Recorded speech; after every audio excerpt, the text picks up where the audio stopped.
물론 여러분이 죄를 지었습니다. 그러나 여러분은 율법에 대하여 죄를 지은 것이 아닙니다. 하나님의 사랑에 대하여 범죄한 것입니다. 바로 이 점이 그리스도 안에 있는 사랑과 불신자와 근본적인 차이입니다. 이것은 생과 사를 가를 만큼 중요합니다.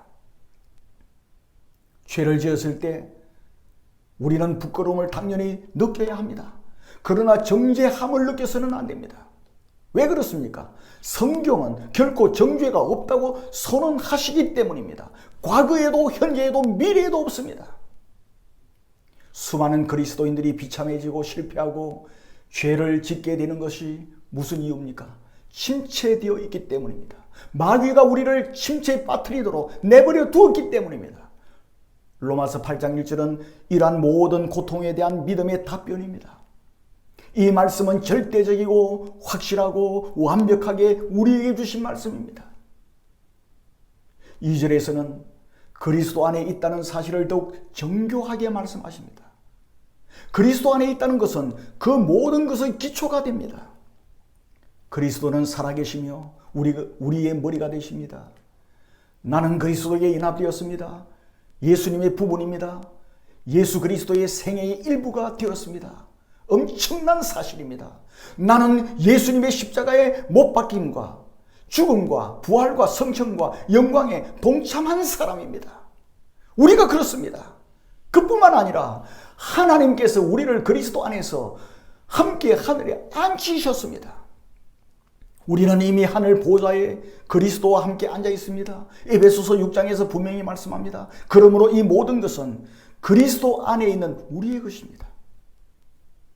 사랑하는 성도 여러분, 이 사실을 분명히 기억하셔야 합니다. 그리스도인은 연약하여 죄를 지을 때 결코 정죄 아래로 되돌아가지 않습니다. 그 이유는 우리가 율법에 대해서 관계를 끊었기 때문입니다. 율법에 대해서 죽었기 때문입니다. 죄를 지은 불신자와 죄를 지은 그리스도인은 근본적인 차이가 있습니다.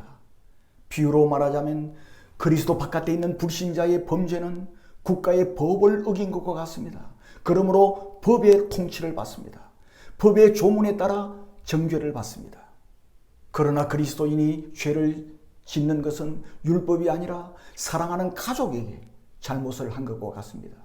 나를 사랑하여 독생자를 아끼지 아니하신 아버지 하나님에게 잘못한 것과 같습니다. 그 차이는 본질적으로 다릅니다.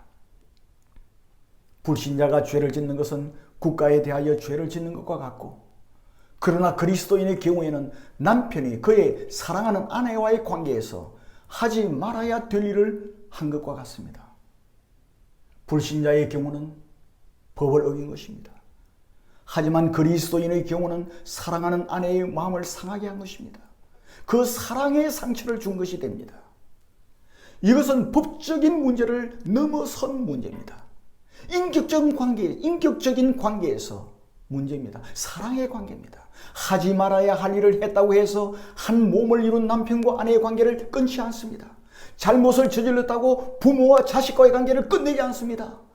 정상적인 상태라면 결코 그렇게 할 수 없습니다. 사랑하는 성도 여러분, 우리는 여기서 깊이 성경을 묵상하며 정신을 차리고 이 말씀 깨달아야 합니다.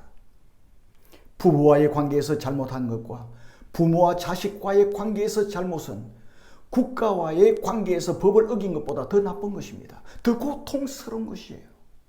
왜 그렇습니까? 사랑의 관계이기 때문입니다. 운전을 하다가 신호를 위반했다면 법을 어긴 것입니다.